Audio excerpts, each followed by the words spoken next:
speed. Sound production. Roll sound. Rolling. Sound production. Take 2. Welcome to the I Remember Liking That Movie podcast. Remember those childhood movies you loved? Now, we're going to watch them again and find out if they're still as amazing as you remember. Or, your father was right. You were an idiot, and everything you watched was stupid. So buckle up, movie aficionados. Over-the-top gore? Check. Over-embellished action? Check. Gratuitous nudity? Double check. Storylines so absurd you could drive a semi-truck through those plot holes. Oh yeah, some of those movies didn't even know what a movie plot was. And that's the way we liked it. Now, here's your hosts, Anna Santos and Jimmy Coates.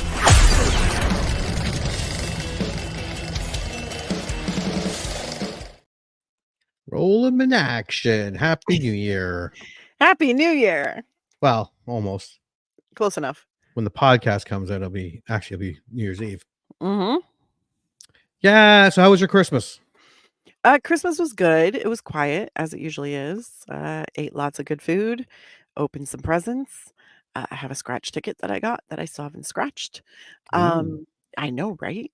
As long as I can wait to scratch it, I'm like, that's the winner. I'm gonna win like $25,000. I don't even know what that's a prize, but anyways. But yeah, no, it was good. It was quiet but good. How was yours? It was all right. A couple of kids were sick. The 6-year-old was really sick. Oh, So we drugged her up, as you do. and she was all right, but she had to take a couple of breaks to go in because she felt like she was going to throw up, and she did throw up once. But she was a trooper. I'm like, you want to lay down? And she's like, fuck no. And she was like back out in the. Yeah, she did. Let's go. But yeah, it was good. It was fairly quiet. Too much, we were talking earlier, too much food. I have really I exercise. My treadmill is broken. I have to get a new one in January. But the small plate thing, absolutely. Yeah. That's what I do. The smaller the plate, the less I eat. I have not been doing that for the last week and a bit. And like I said, I am still fucking full, just full. Oh, yeah. And I'll just walk by something like, oh, what's this? It's hard Yeah. to stop yourself. This is why for the actual day and for the actual celebratory meals, I eat on a regular plate. But then after that, when I'm eating all the leftovers, because once you're hungry and you start piling on your plate, you just keep going because you're like just a little bit of everything. Yeah. Just And then I'm like, no, I gotta stop. So you bust out the smaller plate. Not quite a salad plate, but not quite a dinner plate, somewhere in between. And I'm just like, we fill you. And then that's it. We stop. And normally that's enough.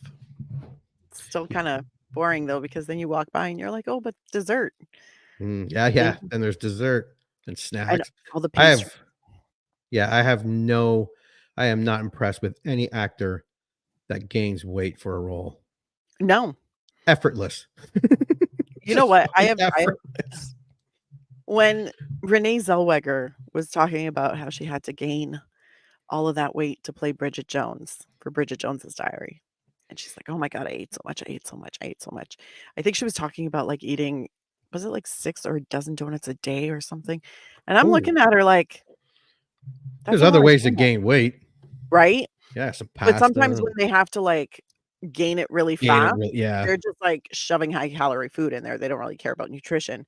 But she mentioned it, and then it was so funny because I watched the movie and I was like, she didn't look that big. This is you being fat. And then she said in an interview she was a size 12, and I was like, girl, yeah, that's barely plus sized. Where are you coming from? I had to get so big. Mind you, she's teeny tiny normally. Yeah. So I understand it was big for her, but I was like, I don't know. Bridget Jones looks sexy with all that meat on her. I'm like, it's kind of a good look for her. Yeah. Either or. I don't think she should have got, what'd she get? She got a nose job, didn't she? She got something done to her face, and she looks a lot different now. Well, apparently she says she didn't. No, but it was she's got something. Sweetie, your face looks completely different. And it looks okay, but No, there it was does. It nothing just wrong looks with the way different. she looked before. Yeah. It was I think it was something with her eyes where, like, I was looking at her and I was like, "Your eyes look different." Yeah. And I can't quite put my finger on what it is that's different, but It's they're like Jennifer different. Grey did it. Oh, Um, yeah, no, she had a nose that job was a and huge difference. And she looked great, but like you didn't look bad before, and you were really being distinct, especially in movies, is a good yeah. thing. Well, But and she I got a guess lot more work before the nose job. that's exactly, now she just looks like every other Yeah, good-looking but woman. it was something that she always wanted to do, and more Yeah, power to you if that's I don't think she realized it would literally make her unrecognizable. yeah. I didn't Like, recognize her. I didn't recognize her either. It took me a hot second because when I think when I finally saw her with the nose job, it was in Friends because she played Rachel's best friend, Mindy. Did she? Yeah, she did. I didn't even geez, I you know how did many not times know I've her. seen that friggin' show over and over and over again? It's when she Oh, comes back because I do Mindy's remember that. yeah, Mindy now wants to marry Barry, and anyway, That's right. Yes, yes, I do. Yeah, it looks nothing like nothing like her. I had no idea that was Jennifer Grey for years until it was like a trivia question somewhere, and I was like, "That is not," and then I Googled Jennifer Grey, and I was like, "Who knew a nose job?" 'Cause it that wasn't could that much work. no, Like, but it made a difference. but it made such a difference to her face. Yeah. All right. Well, welcome to that Remember Liking That Movie podcast. If you are watching or you've stumbled upon this on YouTube or Facebook or whatever, if you're watching it now or later, our YouTube, our live ones, this is a live episode and it's a little different because we add stuff on like last for One Magic Christmas. We went through the 1985 Mm, Sears Wish Book, and in 84 Gremlins, we went over like Cabbage Patch Kids and Transformers that molested yeah, children. And for this one, we're going to ask each other. Well, I'm going to put some questions out there from yeah, the podcasts that we did before. And then after that, we will have our preview for Terror Train. After the preview, we will come back and review it. So we're now going to look at, because we have done something like 62 shows. I'm going to bring it up. Give me 1 second. Freaking Trapped in Paradise is on fire. I took a quick look at some of the numbers on YouTube, and Not I was like, Reindeer Games on fire, but "No, that one I shocked the fuck out of me." yeah, we're huge in Bangladesh, just so everyone knows. Huge. Thousands. I mean, that's exciting. Yeah, I don't get it. And because we've gotten something like 6 followers on YouTube from Reindeer Games. Mhm. And yeah, it's weird. It's weird. But on the podcast end, Reindeer Games is kind of like for like Spotify, Apple. Yeah, It's kind of where Trapped in Paradise is it's okay on YouTube. But it's really like it's been downloaded like 12, 13 times in the last couple of days, which for us is that's huge. for us, that's huge. Yeah. God bless. Yeah. One day, one day we'll be saying it was downloaded like 12,000 times in the last 12 hours. That's not today, but one day. It Trapped in Paradise, which was out in December 3rd, Yeah. which we called it was titled A Chaotic Mess. Has the next download that has more than it is not until oh no, it's past House of Wax. It's past Graveyard Shift. Mannequin, April Uh, 23rd. It is wow. the since Mannequin is the highest downloaded podcast, not YouTube. YouTube, it's okay, but it's Yeah. not, like I said, it's not American Pie 2, it's not No. Reindeer Games, it's not Texas Chainsaw Massacre. Those ones are have huge numbers on YouTube. Well, again, huge for us. So let's go through. Have you looked at the questions or the like the I and did. And okay, so you have an I wrote idea? down some notes. Yeah. Okay, so we'll just go back and forth. What was your favorite comedy reviewing? Our favorite Um, comedy episode? favorite comedy to review was probably American Pie 2 American Pie 2. because And I didn't think it would be that funny. yeah, yeah, I agree. American Pie 2 was funny. Right? I was like, Yeah, I was surprised at how funny it was. yeah. My pick was Just Friends. God, I hate that movie now. I know. It was so awkward and so cringy and so politically incorrect. I just had so much fun watching it and reviewing it. So, Nice. favorite action. Probably Deep Blue Sea. Ooh, Deep Blue Yeah, Sea. yeah. Sharks and Samuel L. Jackson biting it. I was like, come on. And LL Cool J with a parrot. I mean, how do you beat that? You Yeah. don't. I'm going to say my favorite was probably Red Dawn. Mm. Which one? 1984. Which one? Clarify for 2012. the audience. Yeah. Clarify for the for all like 1984. 4 people who are listening to. I did like Deep Blue Sea, and I did Yeah. surprisingly, speaking of reindeer games, I thought it was so bad it was good. Honestly, I almost put Reindeer Games. Yeah, that was like a runner up. Yeah, it was neck and neck, but I was like Deep Blue Sea always just sends me, so I'm like, I got to pick that one. Favorite horror or thriller? I chose Return of the Living Dead. I chose Return of the Living Dead, 1985. Look at us matching. Not only that actually could have been a number one comedy. Return of the Living Dead, 100%. 1985 was fantastic. That was a great movie. It is a super classic zombie horror film that the audience always gets involved with. Yeah. Like, you're just super involved in it, and it makes for a really great, like, classic horror/thriller/comedy. Sci-fi fantasy. Oh, my favorite was Slither. I picked Slither too because I thought I was cheating because I thought, well, Slither's kind of horror, but they're aliens They're from aliens. space. Yeah, Yeah, and yeah, so that I'm was like, what took me into the sci-fi fantasy because I'm so like, that that would was yeah, I'd be more sci-fi fantasy.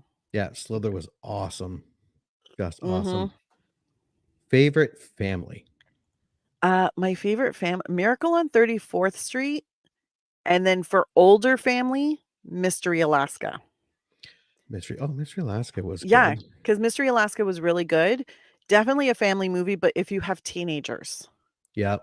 because there's some adult themes. Yeah. Actually, Miracle on 34th Street was a surprise to me because I've never seen it before, and it was awesome. I did pick that, but I like you. I like an asterisk. Gremlins. Good choice, good choice. Yeah, I Okay. was thinking about putting Gremlins, but I was like, Gremlins felt a little too violent for family for Yeah. me. Yeah. Yeah, but it's okay. Also, I still think of it as a kids movie. Yeah. This one was hard. Your least favorite comedy. There were a few. Don't Tell Mom the Babysitter's Dead. That was fucking That was horrible. terrible. That was absolutely terrible. Yeah, it hurt my heart to watch it. Yeah, that was really, really bad. Mine was a tie. It was Weekend at Bernie's 2 and Mannequin 2. Oh, solid I choice, solid hated choice. those movies with a passion. Oh, they were ridiculous. Yeah. I think And I've we did mentally blocked them out. we did a double feature and they were Yeah. just so bad. That was a painful day. Least favorite action. Anaconda. Really? Yeah. Between the bad accents, Jennifer Lopez's shitty acting, like everybody just being incredibly stupid. I was like, I can't with you people. I can't with you. See, I picked Red Dawn 2012. Yeah. Really? Well, see, I gave a higher score Anaconda than you did, and there yeah, true. wasn't too many action movies that I hated. I don't think I skipped or gave a 3 or 2 out of 10 to any Yeah. type of action movie. So that would probably, out of all the ones we have here, I think that was my least favorite. Yeah. I get it. I get it. You really didn't like that one. It's fine. Least favorite horror or thriller. Sleepy Hollow. Really? Yeah, I really didn't like that movie. I picked Leprechaun Ooh, solid. with a side-by-side Leprechaun too. See, but Leprechaun and Leprechaun 2, for me, can be super entertaining. Not Yeah. good, No. but entertaining. So I was like, you kind of like Sleepy Hollow just drove me nuts. Yeah. Yeah. You Yeah, didn't like it that much, I did didn't you? like it that much. No, Least really favorite didn't. sci-fi or fantasy? Steel Dawn. I picked Still Dawn too. Actually, I picked Still Dawn for a few things coming up. Funnily enough, I think this is the only thing I picked Steel Dawn for, just because there were other things that aggravated me more. Like in sci-fi fantasy, Steel Dawn was definitely my least favorite. Yeah, Still Dawn, Patrick Swayze, 1987. Yeah, Oh, that was bad. And that was one that I forced Anna to watch because I remembered it being cool and how wrong you I remember was. loving it. Yes. And Loving it. but I think when I saw it, I was very young and like, oh, Mm, that's cool. And hadn't seen it since. Oh, I yeah. was so wrong. Least favorite family movie. Haunted Mansion. Yes. Oh wait, is that what I put? I don't know, is it what you put? No, it's not. I like the I think we can both Arachnophobia. agree it was shit. Yes, I believe that is what I put. I didn't I have thought it it down was here. Yes, I'm just skimming over everything. yeah. Absolutely. Yeah, Haunted no. Mansion. Haunted Mansion 2003. Yeah, the Eddie Murphy one. The newest one, fantastic. Yeah, I didn't mind the newest one. It was a little long, but yeah, I liked it. Mm, But way better than 2003. yeah. Favorite 70s movie. Okay, I have 2. Mhm. Black Christmas and Texas Chainsaw. Those are my Oh, 2. I forgot that was in the 70s because I had Grizzly Grizzly and was Black my 3rd. Christmas. Yeah, I'm gonna. You know what? I have to change it because Grizzly was so bad it was good. Yes, 100%. I And fought with myself for the Texas Chainsaw. I was like, "Ooh, but Grizzly." Black Christmas is my top, absolutely, yeah. And then but I would yeah, say Texas, and then I would say Grizzly. Jaws 2, I don't think we hated, but we didn't overly we didn't like hate didn't it, think it but was great. yeah. Like, it wasn't terrible, but But yeah, it wasn't as good as Jaws. yeah, because Grizzly was just so It's so magic, man. bad. Yeah. Terrible, but magical. Black Christmas for sure. Favorite 80s movie. This was tough. This was so fucking hard. So fucking hard, and I'm kinda mad at you for making me pick. But I'm choosing Heathers. Ugh. Shut Heathers. up. Shut up. Heathers. That Ugh. wonderful LSD fever dream, just typical 80s randomness beauty. Yeah, because going through it, I picked Gremlins again. That was Also my solid choice. yeah, Solid choice. because we are looking at we had Ernest Saves Christmas. Yeah. We had Weekend at Bernie's. No. No. We had Heather's, which I thought was great, and you really loved it. Yeah. We had Sleepaway Camp, which we both were. That was a long episode too, That was because a long episode. that There was a was lot to talk about. yeah, that's a water cooler That movie. that movie has layers, and don't get Yeah, me wrong, I don't think it was my favorite 80s no, movie, but it's one that I think everybody should watch if for nothing else than just to be in it with us. yeah. Steel Dawn was in the 80s. Mhm. Red Dawn. Red Dawn was it was Mm, it was close. Return to Horror High was not close. no. Just one of the guys was not close. No. Um, the Slumber Party Massacre. We both really enjoyed that one. That was Yes. a great one. Caddyshack. Oh, you didn't like Caddyshack? I didn't like Caddyshack. Yeah, I loved it. Yeah. Grizzly 2. Grizzly 2 was magic. Yeah, It was it was something. magic. It was Sleepaway shitty Camp magic. 2. A complete change from Sleepaway Camp 1. Yes. But Completely different, and I think so good. I think we both really liked it We just because both it was yeah. just fucked up. I think if we'll do it next year, we'll have I'll put our ratings of so we can but I'm almost positive we both really liked I it. think Yeah, we it was both really fucked liked up. it, yeah. The Principal, you did not like that as much I didn't as really like it as much as you did. Child's Play 1 I hated because of the kid, and Return of the Living Dead. See, that's which is another great yeah, that 80s. one's a good one. And then we have Planes, Trains, and Automobiles I didn't really like and that one. Gremlins. Yeah, you didn't like that one I anywhere didn't near really as like much that as I one. did. Yeah. Yeah. Favorite 90s. This one was a double feature for me. Hackers and Urban Legend. Ugh. Wait, why? I'm gonna quantify it. Okay. Shut up. Urban Legend. I consider I Know What You Did Last Summer is like the real kickoff of like that 90s 2000s horror wave, but Urban Legend was like where it was like an overall killer, and it was like not so direct and personal. Like it was just like and it was super creative, and I love Urban Legend. I don't care who you are, I will watch it always. Hackers is just so super 90s. Like it's 90s to the core. So I was like, if I'm gonna pick a favorite 90s movie, I'm gonna pick one that's literally like every cliche from the 90s rolled up into one. And this is where I picked Deep Blue Sea. Also a classic. That was my favorite of the 90s ones that we did. Yeah. There were a lot of bad 90s ones that we did. Oh yeah. Like Breakdown wasn't that great. No. Graveyard Shift wasn't great, but it was fun to Pick apart. Yeah. And it had some Yeah. great characters. Yeah. Yeah, Don't Tell Mom the Babysitter Dead. That was not Yeah. good. Hackers. I did not like Hackers. You did. Mystery Alaska was I good. loved it. Yeah, Mystery there was. Alaska, yeah.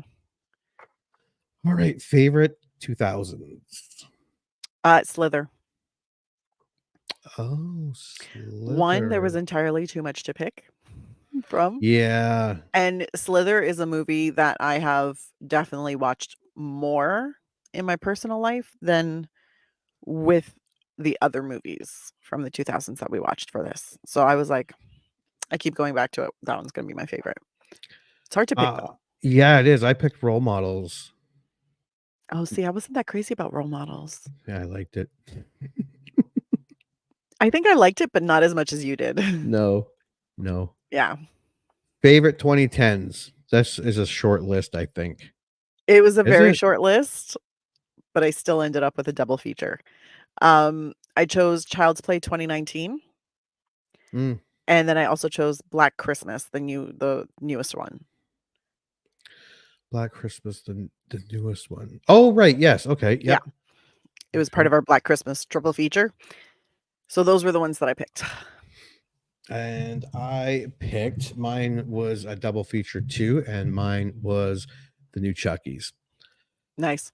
The Curse of Chucky and the Cult of Chucky? Cult of Chucky. I love them. You did really love those. And I remember did. loving one, but not the really first the one, other. the Curse. Yeah, You like the Curse I loved. And then Cult, I was like, Yeah, Cult could be just went better. right off the rails. Yeah. It went to Crazy Town and stayed there for a while. All right. Your least favorite 1970s. Okay. So for quality and not entertainment value, it was Grizzly. Like overall, it's my least favorite quality wise. Yeah, I get it. Super Yeah. entertaining. Yeah. Mine was actually, let me double check this just to make sure, because I put Jaws 2, which I didn't hate. No. But we It was didn't just do a lot underwhelming. of, yeah, we didn't have a lot of 70s movies. We didn't. We I should really realized that do when we some were more. doing this. There's a lot of good ones. Well, I think. Yeah, Jaws 2. Yeah, we should do a 70s stretch and just like throw in a bunch of 70s movies and see what was kicking. Your least favorite 80s. One Magic Christmas and Child's Play. Fuck One Magic Christmas. Fuck it. And Child's Play because the kid was fucking annoying. Yeah, it really annoyed you, eh? He really did. He grated on my nerves so bad. How about you? My least favorite probably was Return to Horror High. Ooh, solid. But Steel Dawn's in the Yeah. 80s. Like that's I Yeah. feel like Steel Dawn is in a category of its own. Yeah. Yeah. Least favorite 90s. Double feature. Trapped in Paradise and Camp Nowhere.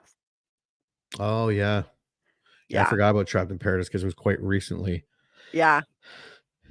I was like, fuck both of those. Fuck them both.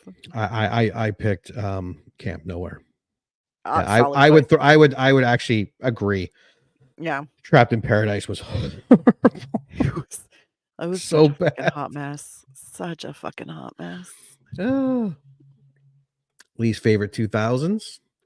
Okay, so also another double feature. It's really hard to pick It is. just one. So my double feature for this one is Haunted Mansion and Just Friends. Just Friends. Really, that movie grated on my nerves. Yeah, I picked Haunted Mansion too because it was Yeah. one of my least favorite. It was my least favorite family movie, and it's in the 90s. There are a couple 91 like Career Opportunities was close. Yeah. No, Um, there are very few movies that we have watched over the course of recording this podcast that I have said to myself, "My God, that was a waste of my time." And Haunted Mansion was one of those. yeah, yeah. I would not want to watch that one again. Never again. Least favorite 2010s? Cult of Chucky. Cult of Chucky. Yep, that was my least favorite. I would 'Cause probably. Who do you I'm think? looking at my. Mm. We didn't do a lot of 2010s, did we? We didn't. No. We really didn't, and for the most part, they were pretty good. Yeah, because and like I'm gonna either say I probably have to say Elm Street 2010, but I liked Elm Street 2010, Yeah. and I think or Child's Play 2019, and which I also like. So unlike you, I did like Cult of Chucky. But yeah, so I would Well, probably say that one was my least favorite. I yeah, don't even hate it. yeah, that's what I mean. Out of the I was just 2010s, I like, don't hate these, but yeah, that would be my yeah, least favorite. All right, the movie most relieved to still be as good as you remember. The Craft. The Craft. Yeah, you Yeah. were super into I that. I was a super fan in the 90s, and I watched it a bunch of times in the 2000s, and then I just kinda stopped. So I was worried that my teenage Anna was gonna cry if it was bad, but it was still good. Mine was Gremlins. I was Yep. really worried about it not being as good as I remember, and it Yeah. was fantastic. What movie was better than you remember? Miracle on 34th Street, Hmm. because I remember it being kinda like, I was like, I remember liking it, but I didn't think it was gonna be that good still. Yeah, Yeah. and this was So my first time watching. It was unbelievably fantastic. it was so good, and Yeah, it's funny because I was like, I don't remember it being this good. I was like, "This is so good. Why haven't I been watching it all these years?" So now I have a new classic. mine was American Pie 2. Mm. I thought I remember us talking about it. I remember liking it, but I remember it being like my least favorite American Pie movie. And Oh, then I don't know if it's because I remember us talking back then how there's not a ton of laugh out loud yeah. comedies. And when I sat down and watched it, I laughed out loud. So it Yep. was way better than I remembered. And I was Yeah. really surprised. And it was great. It What was. what movie was disappointing not to be as good as you remember? Caddyshack. Hmm. I remember loving that movie. I used to watch it all the time. And then I watched it this time and I was like, this is not as good as I remember. It made me sad. So sad. The easy answer for me here is still Dawn because I was Correct. so sure, but probably one of the most because the one of the movie because I only remember I saw Still Dawn once when I was a kid, Yeah. but the one that I saw multiple times and it wasn't as good as I remembered was Weekend at Bernie's. Mm, Was yep. not, yeah, I was a little remember that being disappointing. so hilarious when I was a kid. Then you watch it as an adult and you're like, this is not funny and a little weird. What was the worst movie that we did? Um, so this is a tie, double feature, Steel Dawn and Weekend at Bernie's. Yeah, Yeah, they were both I had just Still terrible. Dawn. Yeah, yeah. Well, Weekend at Bernie's, I I'm like, when you watch it, you're just like there's some good moments, but for the most part, you're just like, was that it? Yeah, Yeah. So sad. And then this one, what movie? No, what was it? What movie was better? No, what did I do here? Oh, what was the worst episode we did? And I don't mean the movie, I mean the episode. And I'll answer first. Yeah. Hit me. Mystery Alaska. Not because I Oh, hated the yeah. movie. I liked the movie, but it was so across the board good.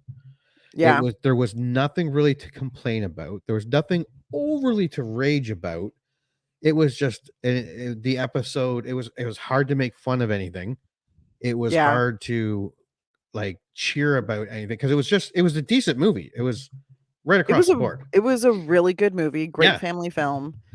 It's just there wasn't much to go into detail about. No, and that's probably the episode and it's one of I think it's our shortest episode.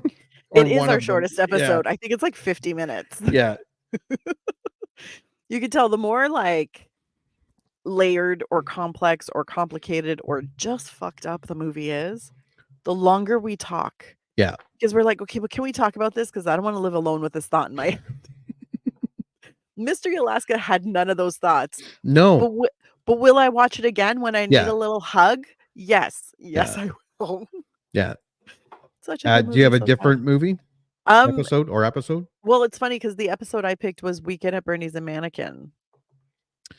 Yeah. That episode, just because it was I think our first, or the first one that we recorded. Yeah. We weren't like into it. We were still kind of finding our way. Yeah. The test figuring shit movies out. were American Pie 2 and Weekend at Bernie's. Yeah. So Yeah. I think for those, we were just kind of like, eh. Yeah. And I think that was probably, I think we've gotten into a groove. Yeah. So even Mystery Alaska, even though it was probably, I'd call that one our most boring episode. Yeah. 100%. That's our most boring. Still filled with information and a recommendation to watch the movie. But I mean, I could probably put somebody to sleep if I put that episode on. Sorry, Mystery Alaska. What movie surprised you in a positive way? I had a double. Gremlins. It was way funnier than I remembered. Way grosser than I remembered because apparently I blocked out all the violence. And it was a better time than I thought. So I was like, oh, this is surprising to me. I picked Black Christmas 1974 and Texas Chainsaw Massacre 1974. I knew I was going to like them. Yeah.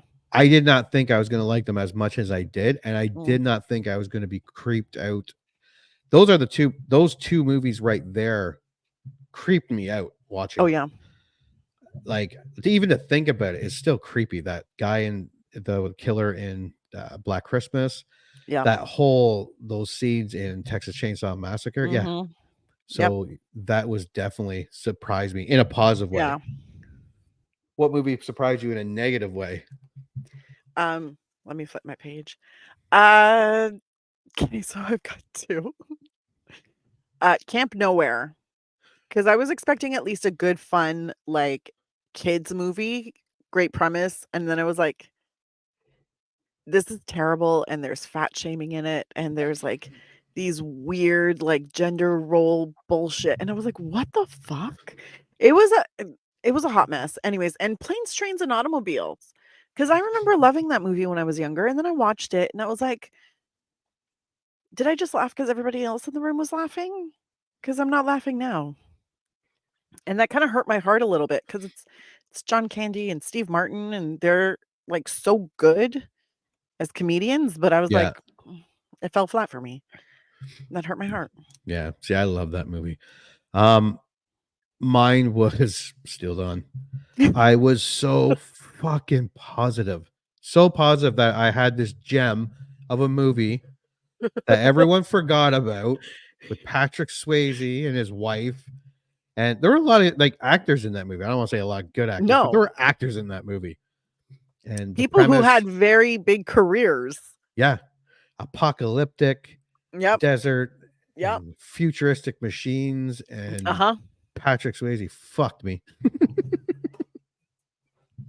Not in that fun candlelights and champagne kind of way. No, just a surprise. How do you do? What movie exceeded expectations? For me, Heathers. Heather's. Heather's exceeded expectations because I think when we watched it, I loved it when I was younger, and I wanted to be in that movie, and I just wanted it to be good. But then when I actually watched it, I was like when I watched it again, I was like, "Holy shit, this is better than I remember." Like, this holds up to the hype, which I think is incredibly impressive. I For you? was I had two. It was 30 Days of Night Oh, good one. because I knew I was gonna like it, and I forgot how much I actually liked it. Mm, Like it was super, super fun to watch. I yeah. really liked that movie. Yeah, that was a good movie. Best character from a movie. Veronica Sawyer from Heathers.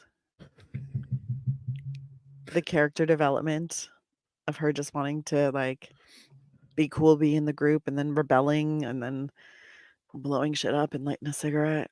It's fantastic. Okay, I know you're not gonna like this. My favorite character is Paul Cerrone. John Voight from Anaconda. He was awesome. So bad. Jesus Christ. Just the shit that came out of his mouth. He was awesome. So angry. Oh, the wink he gave to the Jennifer Lopez as he got spit out of the snake. Yeah, no. Like, don't get me wrong, he was definitely a character and necessary for that movie, sure. But God, really? If he wasn't in that movie would have been almost unwatchable. Or it wouldn't have been anywhere near fun. For you, the fact that he's in the movie made it almost unwatchable for me. He's great. Worst character from a movie. We might switch here. Jamie Palomino from Just Friends. I have never wanted to punch a character so much in my life. Or wait, let's not forget the husband from One Magic Christmas. He also infuriated me so much. I wanted to go on a rampage. So I mean, it's pretty much a tie between the two of them. They're both terrible. Terrible. Yeah, and I picked the worst character from the entire cast is Still Dawn. I hated Solid. it. They were Yep. just all shitty. Yep. 100%. I will to go back to characters that I liked. I will give a shout out to what was his name? Graveyard Shift. Merrick, the guy, Was the he? supervisor. Yes. I Who liked was him kind of too. sleazy? Yeah, Yeah. He yeah, was. I liked him too. Of course you do. No brainer that it was going to be good, and it was one that didn't even have to. For There me, was 30 no Days a Night. doubt. I 30 had Days no a doubt. Night. 30 Days a Night. I knew it was going to be good. That was actually one of mine. I think the one that really came down to was the Return of the Living Dead. Yeah. I knew I was going to like it, and that was just, and I haven't even seen it in a while, but I knew it was going to be good. But 30 Days a Night was on my list as well. Yeah. It's a super solid. Like because when it was available on the streamers before, because I think it was on Netflix for a while, I would watch it fairly regularly, and every time I'd be like, God, that's so good. So when we were gonna watch it, I was like, I know this is gonna be good, but then I was also afraid that it wasn't gonna be good. Because that's what this podcast has done. It's put the fear of movies into me. Yeah, absolutely. All right, so that is our pick for the last year of our movies. Yeah, there's some really good ones in there. Yeah. Yeah, there's some really bad ones in there too. Yeah. And then there's some that are so bad they're good. Yeah. And that's amazing. Yeah, there were a When couple you of hit that those. sweet spot. Oh, Yeah. Grizzly, so yeah. entertaining. So entertaining, but Yeah. such a shitty movie. Oh. And you end with you firing a bazooka at a grizzly. Just you can't beat that. Or that kid getting mauled by that bear and limbs flying. It's awesome. Oh my God, yeah. Oh God. Thank you, Grizzly. Yeah. All right. Our last movie of this 2023 is Terror Train. We are going to do the preview, and when we come back, we are going to review it. Welcome to the I Remember Liking That Movie podcast, and this is our 1st of the new year or New Year's Eve. This drops. But we are going to preview and watch Terror Train starring Jamie Lee Curtis. Do you remember Mhm. Terror Train? Like, how I much do you do. remember of it? Actually, it's funny because I rewatched it a few years ago, probably 5 or 6 years ago.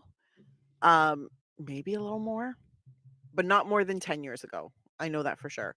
Um, Because I was like, I'm pretty sure I've watched Terror Train. I remember watching it, so I rewatched it about between 5 and 10 years ago. So I remember a decent-ish amount, not a lot, though I'd like to be like, I remember lots of murders on a train. I remember Jamie Lee Curtis being kinda clueless through half of it and then figuring it out, but lots of murders on a train. It was good. I I remember watching this not in 1980 when it came out. It would have been way after that. And the only reason I probably watched it, well, I would have watched it anyways if it was a horror movie, but Jamie Lee Curtis. Well, yeah, she's amazing. Also, I just realized that this movie came out 3 days after my birthday. Ooh. My actual birthday, like, date of birth. So I was 3 days Oh, when old. you're born, right? When this movie came out, I was 3 days old. So you did not watch it in Yeah, I 1980. did not watch it in theaters when it came out, no. All right. Yeah, I remember liking it. I do not remember a lot about it. I remember that it was a pretty standard trope, but it might have been new at 1980, but used throughout the 80s where innocent person gets tricked or something bad happens to him, takes revenge on the people Mm, that did it to him, which was pretty standard in a lot of slashers that would yeah. follow. Yeah, so let's go to the tail. Let's go to the box office first. There was not a lot about the box, and I don't know why. I don't know if this was because it was by 20th Century Fox, so I don't get it. It came out October 3rd, 1980. It had a budget of 3.5 million and grossed, let's say 9, 8. 8 million. My slide thing is covering it. So it looks like it made a bit of money, but Yeah. in fact, this was made by a company, and then 20th Century Fox bought it. And then Oh, 20th Century Fox, because they were jumping on the slasher wagon, they put a $5 million ad campaign out with tons of billboards with Jamie Lee Curtis, and so this movie did not do as well as they were they were hoping.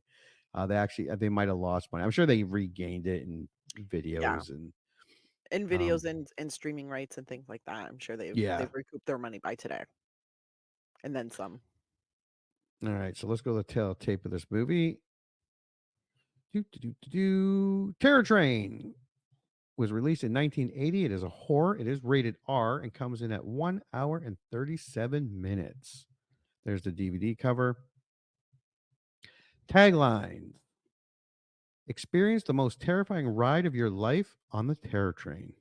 Okay, not bad. A little clunky.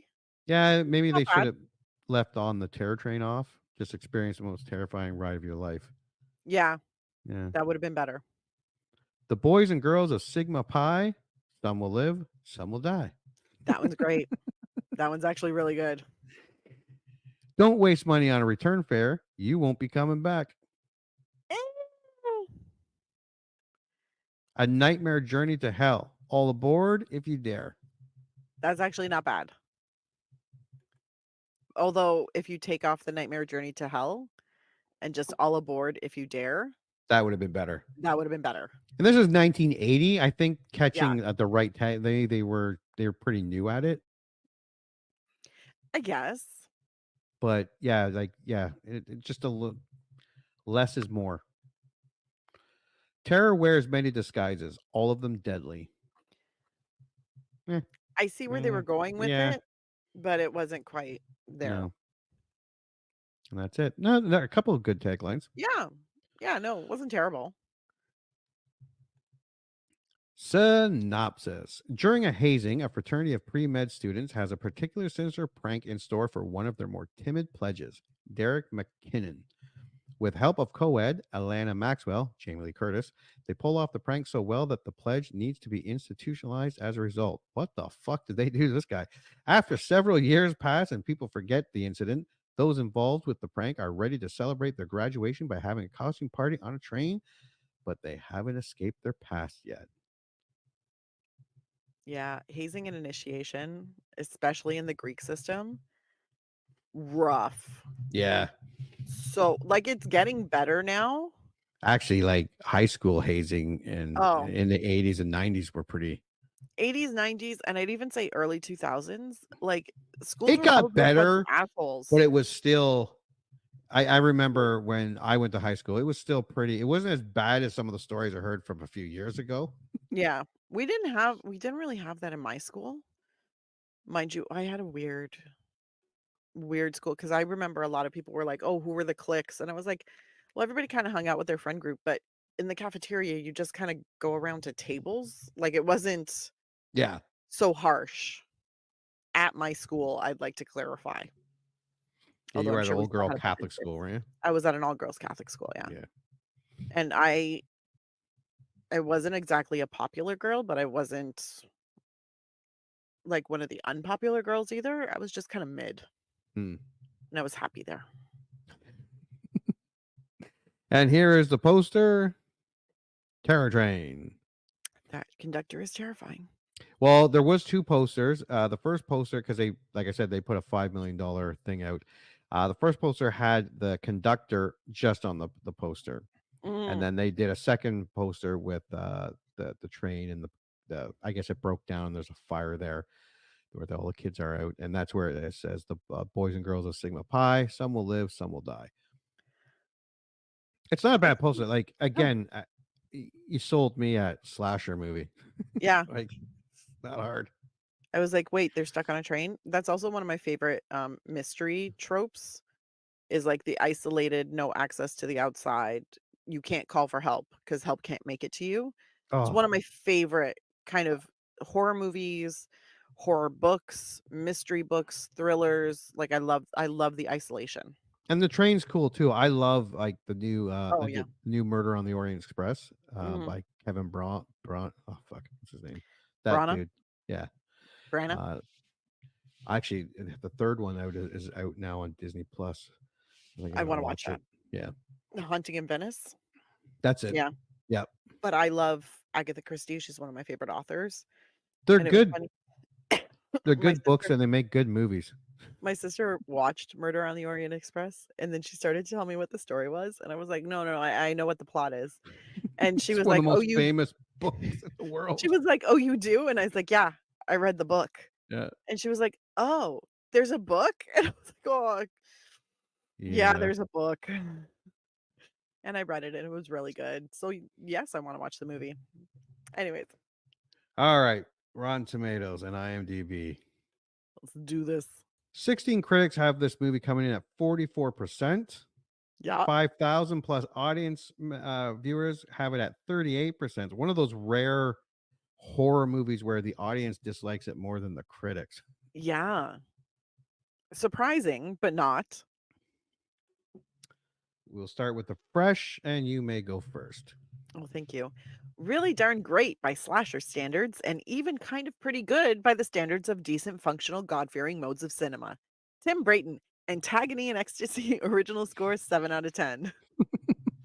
I really like Just a little more skillfully done than many of its contemporaries, and whatever esteem I have for it is largely nostalgic, but at least it tries to be different. Rob Gonzalez? Yes. Rob's Movie Vault, original score B. While Terror Train has a good reputation among horror fans, until the hectic climactic battle between Final Girl and Killer, it's mostly run of the mill slasher fare that distinguishes itself by having Jamie Lee Curtis as the final girl. Mark H. Harris, Black Horror Movies, original score 3 out of 5. I think what people are forgetting is that people that like horror movies, I'm fine with run of the mill slashers. Yeah, it's Yeah, great if you have a little something different, but if you give me just I'm fine watching just a run by the number slasher yeah, film. It's I'm fun. not expecting like Machiavellian plot lines No, no. or kills. Like give me a If you slasher and give I'm me a good. bit of that, awesome. That sticks out more than the other ones. But I'm just Fantastic. fine. I'm fine with watching Yeah. just regular slasher. We'll take turns because this is from the audience because I've started putting these in now. Above average slasher made with some style and atmosphere, but never leaving the boundaries of the genre. William K. 3 stars. He's out of Ter 5. Out of 5? Okay. Yeah. Terror Train is a movie I thought I liked. Okay, wait. Terror Train is a movie that I thought I liked it more than I did. With this rewatch, I see more of the issues. Don't get me wrong, I do like it. I mean, who doesn't like Jamie Lee Curtis as the final girl and a group of victims, I mean young people, trapped on a train for New Year's Eve? RP, 3 stars. This fun romp and Jamie Lee Curtis was born with the ability to sing. If you don't have fun watching this trashy 80s horror, I don't know why you take life so seriously. Unknown, 4 stars. Valid. All right. Rotten. There you Let's go.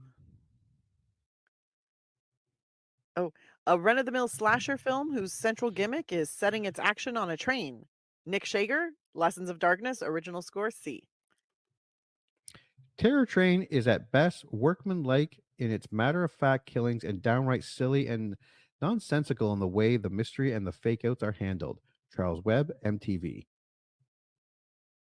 The classic horror films of the 1930s appealed to the intelligence of its audiences, to their sense of humor and irony. Movies like Terror Train just don't care. They're a series of sensations strung together on a plot. Roger Ebert's Chicago Sun-Times original score 1 out of 4. Dang. Yeah, and we know he doesn't really like He horror doesn't really films. like horror movies. So. And here are some audience ones. I'll start. One of the silliest slasher films of the 1980s and probably an even worse horror film for Jamie Lee Curtis beside Halloween Resurrection. Antonis K, half a star. Okay, valid. A flick so long and tedious that its rare actual kills still won't make you feel like you're watching a slasher. Unknown, 2 stars. What it lacks in terror, it makes up for in Train. Unfortunately, it's not enough to save this movie. Unknown, 2.5 stars. Oh, that was good. You should have put your name down. I know. Whoever you are, sir, please let us know. Makes up for in Train. All right. IMDb. 14,000 user ratings, has this about 5.8 out of 10. This is now Dang. kind of not bad for a horror movie. Yeah. We've seen a lot worse. True story. You may start. Forget my top 25 list. This is my new favorite movie. 10 out of 10. FF Boy Kazi? FFBO Ikazi? Sure. Yeah, that's it. I didn't read it. I don't know if this was sarcasm. But a New Year's party in a train? Sign me up. 9 out of 10. Reaper Crew 05584. 80s creepy classic Terror Train is just the ticket for a one-way death trip to slasher heaven. 8 out of 10. Weirdling Wolf. Slasher film on a train? Sure. Why not? 7 out of 10. Holly Dunbar. Holly L. Dunbar. Pretty silly, but you might enjoy it anyway. 6 out of 10. Groovy Doom. Murder, magic, and meh. 5 out of 10. Young Colin. This mediocre slasher quickly runs out of steam. 4 out of 10. B.A. Harrison.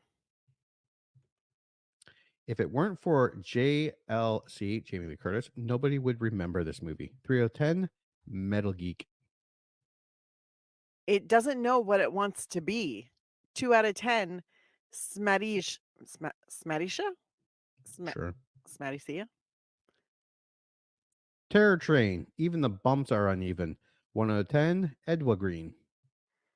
Oh, Edward Green. All right. So there is all that. We will now watch the preview of Terror Train and then make our prediction. I'm ready.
the students aboard. It's going to be the one party to end them all. They're always walking out of my parties. But this time, you can't.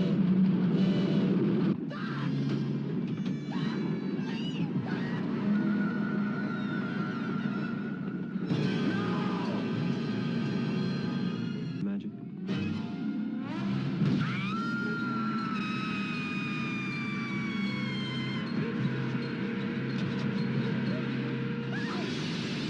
My last big college party. Joke. Goddamn practical joke. Train. I don't want to get back on that.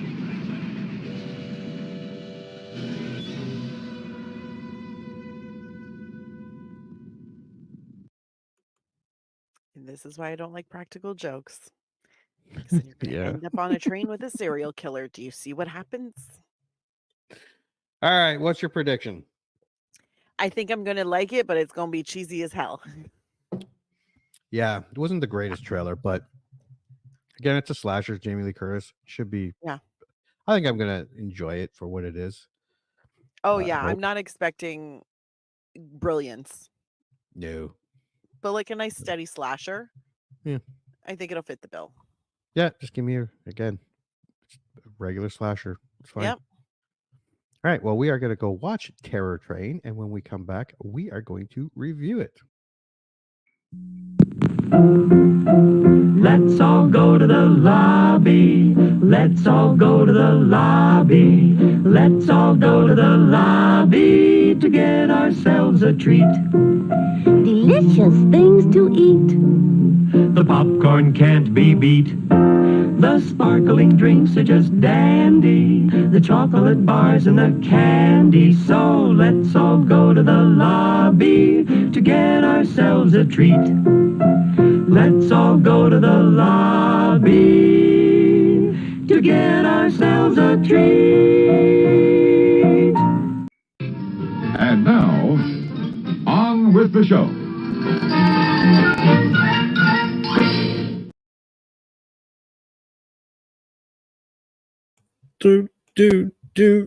Gone to the lobby. All right, for the podcast, welcome back to the I Remember Liking That Movie podcast. Did you watch Terror Train? Oh, sorry. I did. And what are your initial thoughts? I'm confuzzled. That's my initial, although also creeped out, but confuzzled. About 20 minutes, and I wish this train would derail and kill everyone and just end the movie. Hold on, I made a note. I made a note where I was like 47 minutes in, and oh God, what was it? I was like, okay, frats are gross. Totally forgot this whole opening. Defiling a corpse. Something so and then I was like, we made it 47 minutes in, and I was like, it feels like nothing has happened. Yeah. This Yeah. movie felt a lot longer than it was because it was only an hour and a half or an hour and 37 minutes. Yeah, it wasn't that long. It In felt theory. long. It felt It so really long. did. It felt. I also completely forgot the entire beginning part. Yeah, me It too. felt like I was watching it for the first time. I was like, what is going? Oh, is that why this whole thing happens? Yeah. I think And this is one of also, those. yeah. I was a kid, watched it. It's just a horror movie. Was just happy to watch a horror movie Yeah. and watch a lot better ones after it. I don't know. I'm not sure what the There was a lot that was very underwhelming, Yeah. and there was a lot of creepy moments, but this Yeah, was there not was a creepy moments and creepy moments, but this was not a creepy movie. no. And at the beginning, it had a lot like that Black Christmas 1974. That Yeah. the music, the lighting, the it was had that same vibe. It was not the same movie. It was not. Not even a little bit. No. Like, no. All right, well, let's go through this movie. Terror Train, 1980. At a Northern Illinois University fraternity's New Year's Eve party, a reluctant Alana Maxwell is coerced into participating in a prank.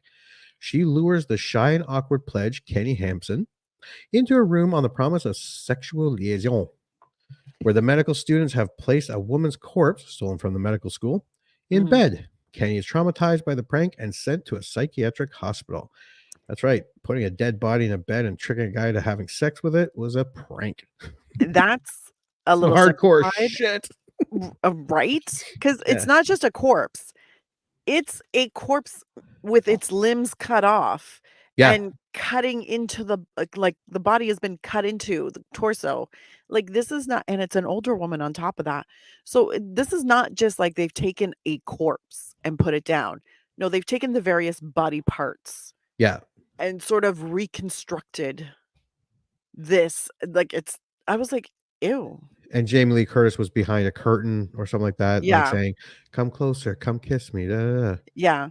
Yeah, To and he this took poor off his kid. pants and I was yeah. like, frats are gross. Like, I know technically they're not supposed to do this kind of stuff anymore. This like hazing the incoming like pledges. They're not supposed to do this. Well, this was a little out there. People have died at Yeah. like frat hazing things because they're like, no, no, no, it's totally fine to not have them drink anything for like 6 days. If they want it big enough, they'll do it. So but the whole thing, I was just like, ew. And why are you proud of yourselves and laughing about this? Yeah, and this was also a running theme for a lot of movies in the 80s, where someone gets a prank or something, and the revenge aspect of the slasher film. Mm-hmm. Okay, yeah. Okay, so 3 years later, the members of the same fraternities and sororities hold a New Year's Eve costume party aboard a train. They include class clown Ed, prank ringleader Doc, Jackson, Mitchie, Elena's best friend, and Elena's boyfriend, Mo, and Elena. Also aboard is a magician and his female assistant hired to entertain the students. This is starting off okay. Like I said, it had kind of that Black Christmas vibe. It was Yeah. This movie was released in 1980, but it was made in 1979. It had that creepy, did have some creepy feels to it. I had high hopes for it at this point of the film. Yeah, the dialogue was a little cheesy right off the hop. Like the jokes, these young people were at best dad jokes. That's being generous. That's Yeah, being like super generous. 40 and 50-year-old men were like writing, and this was like, I'm pretty sure this is what the hip young people sound like.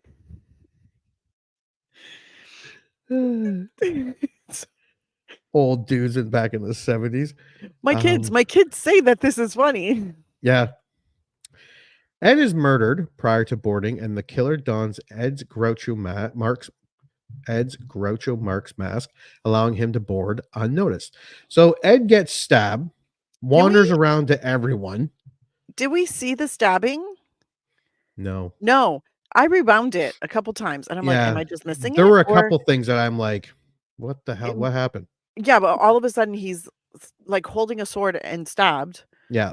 Which apparently stopped him from being able to talk. Yeah. Because everyone's like, hey, look at Ed. No, it's not funny. Ha ha ha. And then he turns around and you see the sword sticking out of his back. And I was like, I'm sorry, was your mouth taped shut? Well, I actually made a note here. Like, Ed can't muster one help, one scream, one hand single. Anything? No. He's just apparently struck dumb with a sword through his gut and then dies quietly on the tracks. Yeah, everyone's getting on the train, and Eduardo is keeling over and dying. Also, the body on the train track, that because he kind of, when you saw it, he kind of rolled. There was no one pushing him onto the track. He kind of rolls over onto it. But barring that piece of movie magic, I was like, okay, here comes some gore, because the train starts to move, and you see the hat getting crushed. I think you see the hand or the feet start to get run over, and then they cut to another They actually shot. ran over like the wheel. Is it a wheel? Yeah. Runs over the hand. Yeah. And you can tell it's rubber. Yeah. Because they didn't cut fast enough. Yeah. And but that could have been forgiven if there was a whole body just exploding, like the thing go, but they Give me cut. They guts. didn't, yeah, they didn't show anything, and I'm like, what? Oh no! Yeah. I was like, okay, fine. You should have made him still alive, trying to crawl out of the way. You didn't Yeah. have to even show that, but it would have been like way cool if you did and just had like the camera pan away and hear crunching sounds, maybe a shot of his Something. face trying to scream, and then Yeah. the train whistle blows or something. Like, who the fuck is making this movie? Get him on the phone. Who the fuck is making this movie? As the train journeys into the wilderness, the killer wanders amongst the students who believe him to be Ed. So kids are settling in. Ed, I got this from Wikipedia. There's not a lot to go on here yet. Again, Wikipedia. So the kids are settling in. Ed, or the killer's wandering around in his Groucho mask. Jamie Lee Curtis and her hot friend are settling in. No boobies yet. And to be fair, we're just starting. I would have been pleasantly surprised, but if they broke out into a pillow fight or something, but as you whatever. do on a train on New Year's Eve. Yeah. 100%. Yeah. I thought that's how that worked. Everyone segues right into party mode pretty easy. Yeah. And they have all different types of costumes, like from dominatrix and leather mask to they're going for it. Yeah, they're enjoying themselves. And the conductors are settling in. They throw some geopolitics about the price of gas and coal trains, and the engineer is like, soon everyone will be riding trains because of gas price. And the other's like, you're an idiot. They were right, he is an idiot, although if someone told them the price of gas back then, now okay, Wikipedia back there. In the sleeper bathroom, he murders Jackson. Okay. Let's rewind a bit, because that's at like the 30-minute mark, isn't it? I think so. Yeah. Okay. We meet David Copperfield, and yes, I did write down some stuff here. This is his only TV or film role, and he was all over TV in the 80s and 90s, early 90s. Yeah. His shows were like, he had those specials, and I wrote down here because this guy was popular. I remember hearing about him, and I remember seeing a couple things, but apparently people loved him. He was incredibly big. Yeah, Copperfield's television specials have been nominated for 38 Emmy Awards, winning 21. Best known for his combination of storytelling and illusion, his career of over 40 years has earned him 11 Guinness World Records, a star on the Hollywood Walk of Fame, and a knighthood by the French government. Oh, so it's not a real knighthood. He has been named a living legend by the U.S. Library of Congress. His illusions have included the disappearance of a Learjet, the vanishing and the reappearance of the Statue of Liberty, levitating over the Grand Canyon, walking through the Great Wall of China, escaping Alcatraz, the disappearance of an Orient Express dining car, and flying on stage for several minutes. As of 2006, he has sold 33 million tickets and grossed over $4 billion, more than any other solo back in 2006 in history by a large margin. And 2015, Forbes listed his earnings at 63 million every 12 months.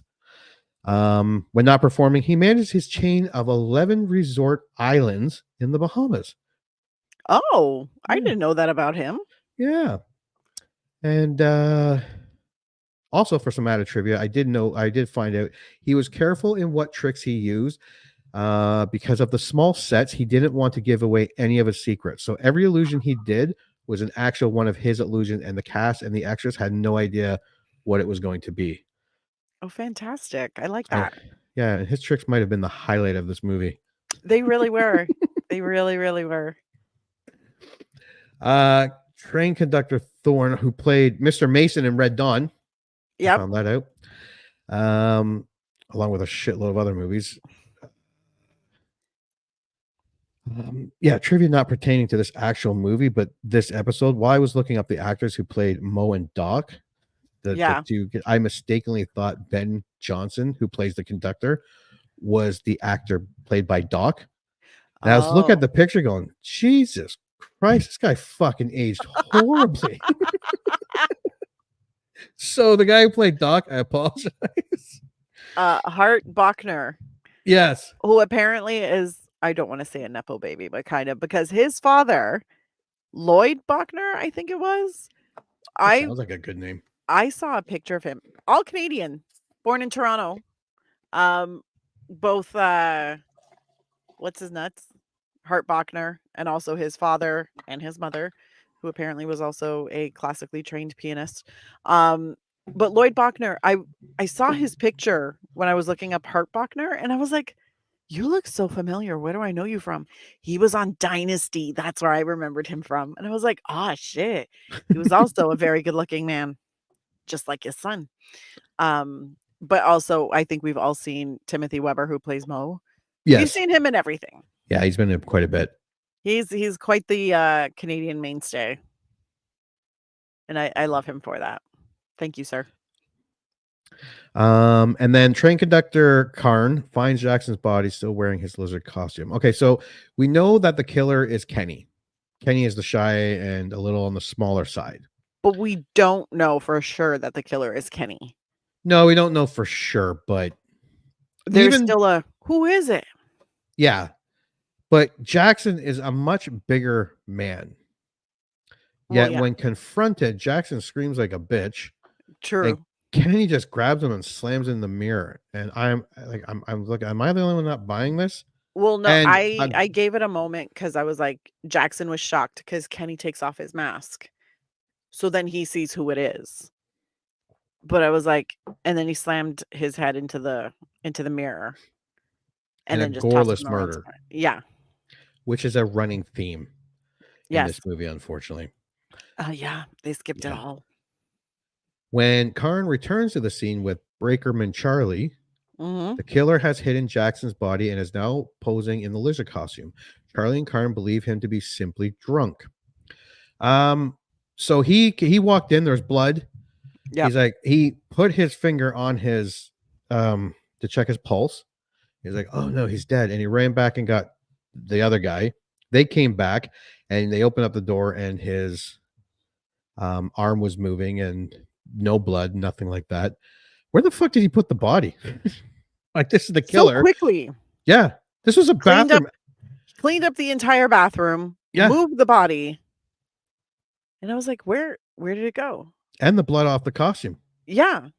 And this Everything was was perfectly clean. Yeah, and this bathroom was high demand. Like, tons of people were trying to get into this thing. Very true. People were walking by it constantly. Yeah. I think someone would have noticed if someone was carrying a body out of the bathroom. The killer either tossed him off the train, pretended to move him, like, because he was helping him, and changed costumes somewhere. And this was stupid. I was like, this feels not very accurate, but okay. No. Wikipedia. The killer kills Mitchie in the compartment. Karn finds a corpse during a magic show. Doc finds Mo dead. Wow. Wikipedia is not wasting. Wikipedia is like, fuck this shit. You get no details. Yeah, this movie felt a lot longer. Okay. We also got Doc we go back a bit. Doc writing out on his best buddy Mo about something. Like, already by this time, I'm not 100% on why Jamie Lee Curtis Alana was so angry at Mo, but I'm just assumed it was for the same reason me watching this movie and her having to be in it. But Doc is not a good friend. Doc is a shitty friend. Why was she so mad at Mo? Like, here's why, because Mo pitched this as he planned the party. Right. Okay. And it was his idea. But apparently it was Doc's money that was paying for it, and he had the idea to like do it on a train or whatever. And Alana made the promise after the whole Kenny Hampson thing that she was never going to go to another one of Doc's parties. Because the corpses and the guy getting all and then kind of hanging himself. It was a whole thing. And she was very traumatized. So she was like, I'm never going to one of his parties again. So she has always walked out of his parties. Right. So Doc was like, we're on a train. You can't walk out now. Yeah. And she's like, I hate you. And then meanwhile, the killer lures Mitchie. What kind of name is Mitchie? It's Michelle, short for Michelle. Is it really Mitchie? Yeah, that they say this. My friend Michelle, Mitchie. Oh, okay. Well, I think at this point, if I'm not mistaken, because Jamie Lee Curtis, Alana, gets mad at Mo and Doc, because she's always mad at Doc. They all go to party, right? But she's still mad at Mo, so she's making googly eyes at the magician. And she's all like, "Oh, hey," and he's all like, "Hey," without actually talking. And then Doc and Mo start hitting on these two girls, and then they walk off together. Yeah. And then Mitchie is like, because Alana's like, "Where's Mo? I want to go find Mo." Mitchie had seen them walking off. And instead of being a good friend and following girl code and being like, "Yo, your man just walked off with some other chick. You better go catch him." She's all like, "Let's go the opposite way and like go get a drink and whatever." So they did that. And then Mitchie ends up walking away at some point with a guy, if I'm not mistaken. Well, she runs into Groucho, who lures Mitchie Yes. in with a joint, Yes. and I actually had a real severed finger in there. Of course. Still no boobies, No boobies. I'm sorry. and this is slasher 101. Like, if you're not the final girl, you show some titty before you die. But she doesn't die yet. No. No, she does not. Before this, we get Doc and Mitchie. They might be together, might not. Yeah, I'm trying to. They're Because they flirting, go to but use the not. bathroom, it's locked with the lizard dude in it. Mo Yeah. and Alana watch some magic by Copperfield. Yes. Copperfield's doing some magic with some groovy disco music playing. As you do. The conductor, Karn, spends a lot of time with Jamie Lee Curtis for some reason. They're really turning into best buddies in this movie. Yeah. Mo and Doc take off with, like you said, with the two girls, the dolts. And I'm positive I'm going to see some boobage. Because Mo and Alana got into another fight. Mitchie sees them leaving with the bimbos. Mm-hmm. She's like, whatever, let's dance. Horrible dancing commences. Yeah, like, I could blend into those dance routines. Like, it was bad. The conductor finally gets into the bathroom. The body was on the ground, blood everywhere. We already talked about that. His pulse, no pulse. Now, Mitchie actually helps, because when they come in, it's they just say, "Oh, he's drunk in the lizard costume." Mitchie's actually there to help, thinking it's Jackson, and takes him back to another compartment. She totally takes advantage of Jackson, or so she thinks. Like, he's all drunk, and she's like, "Hey." So she sees the hand. It's black. Yeah. So the killer also had time to sever the hand. And he's using it to grope Mitchie. Yep. This all sounds better than it was. It does. I think I saw the actor trying to hook the severed hand finger to the bra to pull it down, but he couldn't get it. So no titty. But what did she say? She's like, you know what they say about cold hands? Because the hand's cold. Yeah. Well, and that's the thing. It wouldn't be cold because it's only been it wasn't like it was for like hours. an hour, not even an hour. No. It's probably like a half an hour. It'd still be warm. Cold hands, warm penis. Oh, jeez. Yeah, because I'm sitting there going, what? This doesn't. So then she sees it's a severed hand. Yeah. She freaks out. Yeah. And yes, another goreless murder, because she goes to scream, puts the hand over her mouth, and then it cuts. So another goreless. We don't see it happening at all. We don't even see a fight. Because apparently nobody knows how to fight back when you're about to die. Yeah. They all just kind of let it happen. Yeah. And you can leave some things to the audience's imagination. Not the entire movie. This is like a book. I'm doing all the work here. I have to imagine the gory death. I have to imagine the titties. Like, come on, man. This is like a book. Oh my God. Then Elena, Jamie Lee Curtis, interacts with David Copperfield. It comes across a little creepy. Or is he trying to be mysterious? Like, I know he's trying to be like this mysterious magician. It's kind of come across as, dude, I don't trust you. Well, here's the thing. I want to let you drive me home. Oh God, I wouldn't let him drive me home either. Eventually it makes sense, but it does come off a little bit creepy, but not like full creep. Yeah. I don't know. Like, I don't know if they were trying to, because I was wondering at the moment, and we'll hit this later. I was wondering, are you trying to play with the audience? Like, maybe he's the killer? Because he looks nothing like that dude at the beginning. They are, though. That's part of it. Yeah. And Doc shows up. Yeah, no, yeah, exactly. Doc shows up, tells Alana he's sorry, and so is Mo, and he's waiting for her in the senior's car. What a dick. Such a dick. And Mo is in there with that blonde. I'm like, finally, we see some boobs. Mm-hmm. 2 seconds, Yep. but there were boobies. And that was all the boobies you're gonna get. That was it. So goreless, tittyless. You poor thing. You That's poor some good thing. magic tricks. This is true. This is very true. Then we catch more magic from Copperfield. It's like Yeah. the director was like, I know the script is shit and we have no budget for gore and the acting is iffy at best. This magic is pretty good. We Yeah. should shoot a lot of this. Honestly, yeah.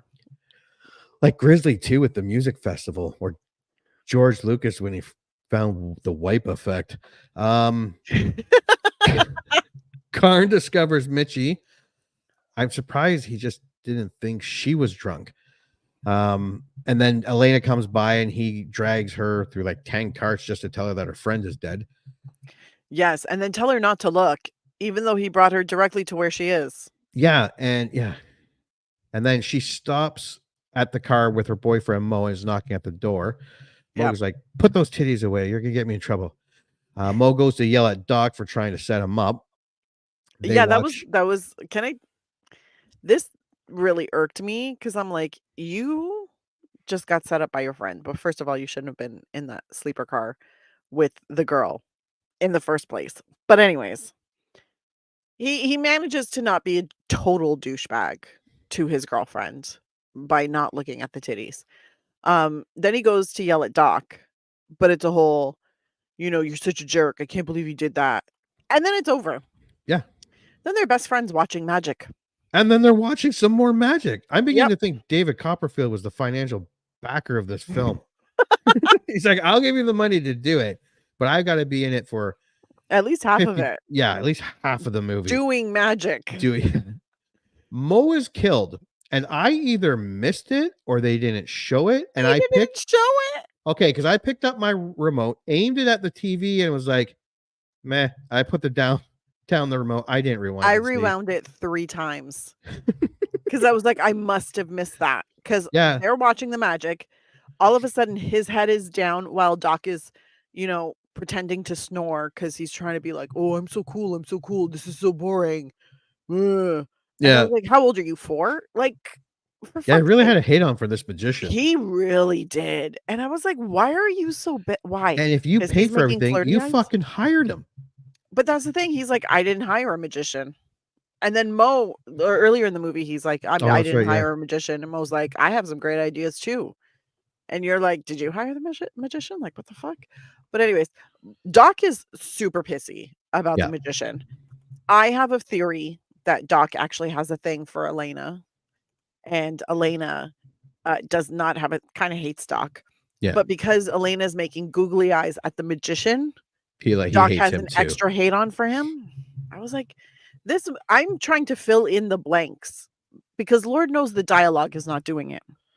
Yeah. So anyways, Doc pretends he's snoring because this is so boring.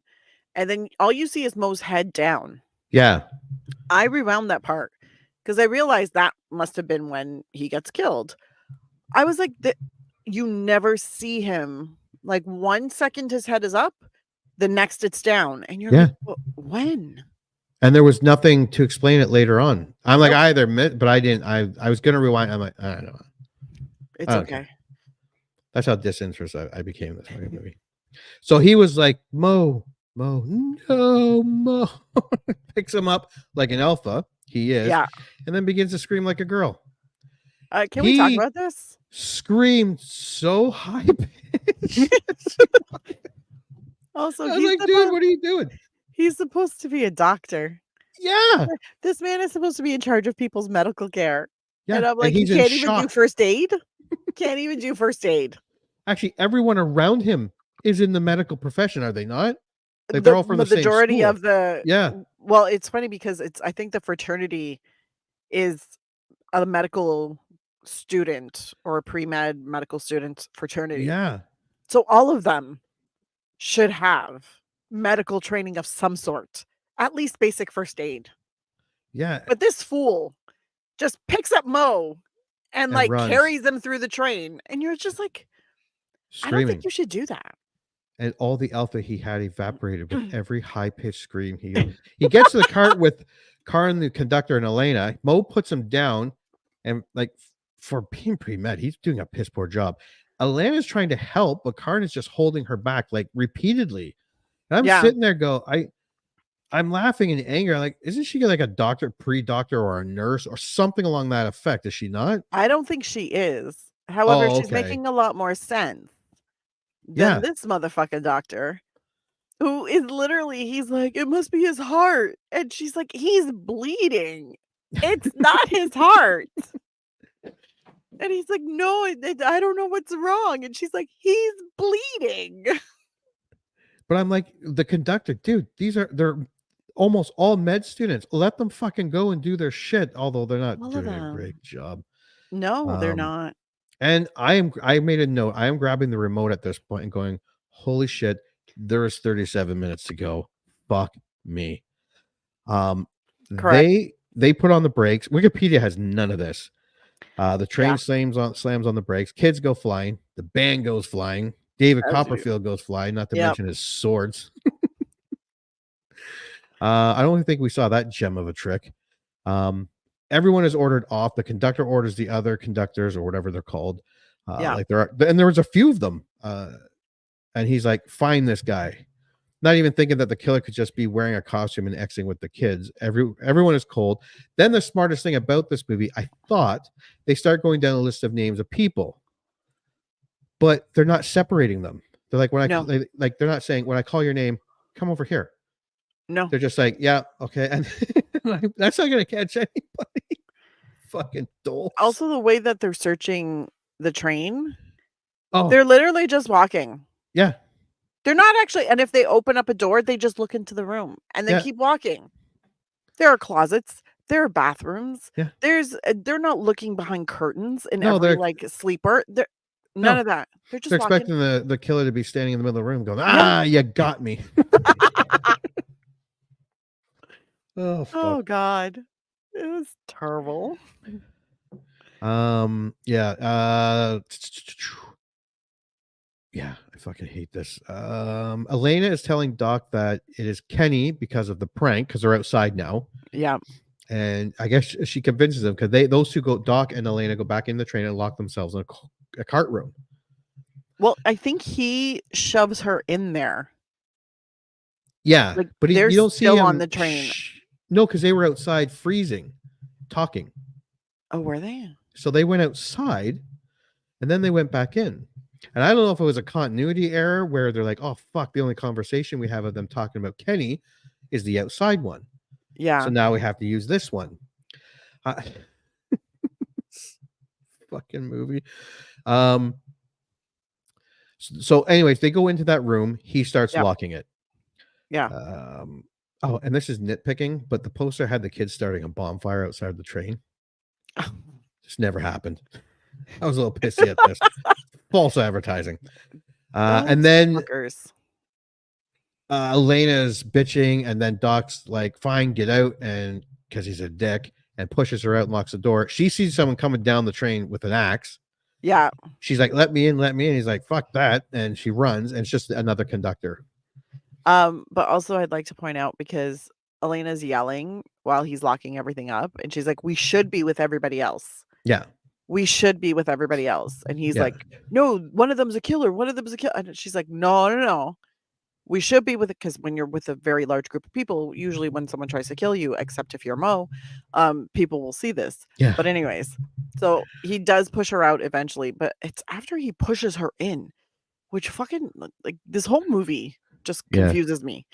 So anyways, she gets pushed out, and then that's when, after he's locked himself into this room, is when he decides to check it. And I made a note. This is one of the fucking stupidest cat and mouse I have ever seen. Is the killer in the room with you? Doc thinks he is not alone, and he's paranoid someone is in the room with him. And he's like you said, now he's deciding to check it. And this is a tiny little room. It's super tiny. If you ever seen a movie or been on a train, this is a double room at best. Yeah. but really small. And he's looking in the tiny closets. Then he grabs Mhm. that coat rack thing and he's like, maybe you're here. And he starts jabbing the tiny space above. Yep, yep. And then he falls down. He's leaning up against the bed. And then he's thinking that's under bed in the other room. And he's getting Yeah. all paranoid. And then he what happens? He gets up to go check under the other bench/bed thing. And then And from the underneath the one he was sitting on, a hand comes out and grabs his ankle. yes, and he screams. He screams like a 10-year-old choir boy who's being used as currency in an all Catholic priest poker game. He Woo! couldn't be more screaming. That was oddly specific and super unsettling. Your little well, yeah, comparison. Could you not? I'm having so much fun shitting on this movie. This movie Yeah. was not anywhere near this fun. No. The hand comes down because he's screaming, Yes. and Doc is like, "Oh, Mitchie, it's you." And the hand has nail polish, I believe the same color as Mitchie was wearing. I think so, yeah. And the ring, I'm guessing that is Mitchie's as well. I guess so. And Doc's like, "Oh, it was a prank." Ha ha. Yeah. The hand grabs him by the hair, pulls back his head, slits Doc's throat, and blood is sprayed everywhere. His tongue falls back and then comes back out of the gigantic slit in his throat. He tries to scream, but because he's a bitch, and blood is spraying everywhere, and the tongue is just wagging, and none of that happened. Because the killer just pulls back the dog's hair and it cuts again. That was the movie that was happening in your head. Yes. Yeah, that was. It wasn't happening on the screen. No, not at all. Another goreless death. Correct. Now we're back to Wikipedia. Karn and Charlie. Who the fuck is Charlie? Is that the friend? Is it the friend? No, I think it might be actually one of the other porters on the or conductors. I think it was a porter on the thing. Okay. Oh wait, Alana finds the conductor again and says it's the magician. Yeah. Yeah.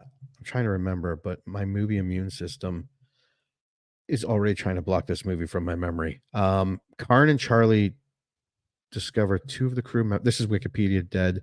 They sequester the students into a car while Pullman porters find the corpse of another student. Suspecting Kenny, Alana recounts to Doc her attempt to visit Kenny at the hospital. Oops, I went right past Wikipedia. Where she learned that he is disturbed and may have been involved in a murder at the hospital. Doc seals himself into a sleeper car, but is decapitated. Was he decapitated? Oh, was that the head see later? That was the head that we see later. That was terrible. Yeah. And I was like, who is that supposed to be? Yeah. Okay. Now, and we only know that because Wikipedia just told us. Yeah. Okay. You use Tom Savini, or this is what you get. You get Bush League amateur out grade A horse shit. That was horrible effect. Horrible effect. Anna believes that the magician may be Kenny in disguise. Okay, so she thinks Kenny, the nerd from 3 years ago, now looks like David Copperfield. Apparently. Come on, Jamie Lee Curtis. The masked killer pursues her through the train. After finding the magician's dead body in his sword box, she realizes her theory was wrong and runs to inform Karn and Charlie. We also get that wiener kid who is like, I'll go get the killer. Yeah, him. I don't get that part, but I would have let him go. I don't know either. We also get the magician assistant coming out, and Karna's like, where's the magician? And she's like, he's right back here. They go back, and he's not there, but he's like, well, he's a magician, so we just fucking disappeared. Oh. They put Alana in a cart or a room to rest. The killer is back, goes to the room with Alana with an axe, and then hacks away at Alana, except it's the blow-up doll. Yes. Alana jumps out and runs the killer through with a sword. Yep. This feels like a 3-hour epic. Not the good one like Gladiator, like the shitty one like English Patient. I apologize if you like English Patient. I did not. No. But the killer is like, whatever, barely an inconvenience, chases her through the cars, bleeding. She gets into the car and tries to lock him out, but he pushes the door open. He locks it so no one else can get in. She's fucked. Mhm. They fight. I will say Elena puts up a better fight than anyone else in this movie. She really does. Yeah. Considering nobody else puts up a fight. Ew. They are both now covered in red paint. Memories of Yes. Grizzly popping in my head. She kicks him off and then sprays him with a fire extinguisher. He looks like the witch from the Wizard of Oz melting, just screaming. She locks herself in that mini jail, that little area completely caged in. She is just covered in red paint. You think the killer would have bled out by now. He's whacking the light bulbs out to make it more atmospheric. It's a very considerate killer when it comes to the audience. He jabs that pole through the cage, misses. Wait, let me check Wikipedia to see if we caught up. Nope. She grabs what is that thing called? Okay, boys and girls, before phones and Google, the Google screens in the kitchen or Alexa tablets, we had to write notes. Yes. If you're at home, you put them on a fridge with a magnet or a chalkboard or an oversized calendar. On a train, you put them on that spike thing. I don't know what that's called. It's just a spike, and you take your note and you put it down. I think they still have that at restaurants. Yeah, at restaurants too, where they would put like the order. When they finish the ticket, they stick it through the spike thing. Right. So I think maybe on the Bear, people have seen it. I haven't seen that news. I haven't seen the newest season yet either. So forward to seeing it. I know. I'm waiting until I can like devote an entire afternoon to just watching it. Yeah, just watch all of them. Yeah, with some good takeout. I'm like, I'm just gonna power through, probably watch both seasons back to back just because I can. Yeah. Anyways, yeah, anyways. She grabs that and puts it right into his face. Yeah. It's like a foot long. He screams. She leaves the mini jail. He grabs her, but she pulls away. Atlanta makes it all the way to the conductor, who again puts her into a room by herself. He might as well just toss her off the fucking train, all the good he's doing, leaving her alone. Her friend, the scantily clad one, is with her. The killer, the fucking Spider-Man, is crawling down the side of the train, like on the outside past the window. Yes. Run through with a sword, fire extinguisher fluid in his eyes. Yeah. A foot-long spike was just shoved into the side of his face. The upper body strength and pain tolerance of this fucker. Her friend returns again for what I thought was going to be a kiss and a tickle fight, but no. She's like, why don't you just... No. She's like, why don't you just come out here with us? And Lena's like, okay. And then she waits a bit, and then she comes. Her friend's gone. Yep. Then her other friend, is that the Charlie guy? The guy that's always the nice guy that's always talking to her? I don't think so. Well, he's like, why don't you come with us so you're not alone? Here's the we'll give him that. I'm trying to confirm this, but I don't think it was. And here's why I say that. Because there is actually somebody, a jazz player, Charlie Biddle, who plays one of the porters in this movie. He ends up getting killed at some point. Well, we see after the one that had the sword through. Yeah. So he gets killed during that, and I think he's but I don't know who the other guy is. Okay, so this is terrible. I don't know who the other guy is. I was half expecting this to be all one big prank on her.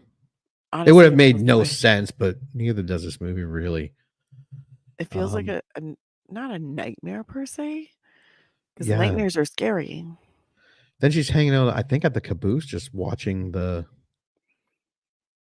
just looking out the window or something, and then she goes back in. Then there's a bump, and the sword box open. There's Copperfield with swords sticking in him. She runs looking for the conductor and finds her friend. She sits down. Her friend grabs her tightly. It's not her friend, it's the killer. And the killer in that her friend's outfit, his costume. Yeah. Again, a quick, goreless, well off camera kill and costume change. We did not see her friend get killed, nothing.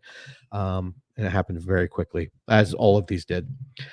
And not only is the killer Kenny from the beginning, like she thought, but Kenny was dressed like a woman, and he was Copperfield's assistant. Yes. blood cleaned up, a bit of a mark on his cheek, Yeah. no blood anywhere. He probably bandaged himself up. Mm. No real noticeable blood loss. He looks fine. Elaine is like, I'm sorry, I didn't mean to. He's like, kiss me. And she does. Wait, let's check Wikipedia. Okay, cool. She instead finds Kenny, who is indeed the killer, dressed in Yep. Charlie's uniform. Okay, anyways, at her friend's uniform. Having killed him, Kenny reveals a blonde wig, and she realizes he has been posing in drag as a magician's female assistant the entire time. Elaine apologizes about the prank, but he refuses to accept it and forces her kiss to him. Well, to be fair, he asked her to kiss him. True. This is a huge trauma trigger. Because the kiss causes Kenny to relive his trauma from the prank, and he suffers a mental breakdown. Yeah, because this some bitch went nuts. He was screaming. Yeah. He gets wrapped up in some blanket. I don't know how or why. I know it mimics the beginning of the film. Yeah. Karn comes in and beats the shit out of him with a shovel, causing him to fall out the open door to his death. His body lands In the nice and- river. yeah, and the train roars off. I did like that scene of the body falling out of the train Falling, down the and bridge, then the hit, and then it floating down the river. I'm just like, I floating like down that. That was good. Yeah. And I think I made a note. I was like, that hit on the icy riverbank. Ouch. Yeah. Because that you heard that, and I was like, that's no fun. And that was our movie. You guys. Not a great way to end the year, movie wise. No, not really. Now I need a palate cleanser. Yeah. What's your score?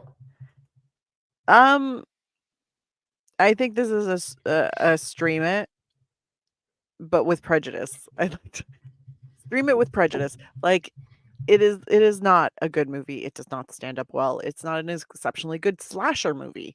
It's not a good thriller. You're not where it does have its moments, and there is a storyline underneath there. It just wasn't executed well. But I still think it's a classic.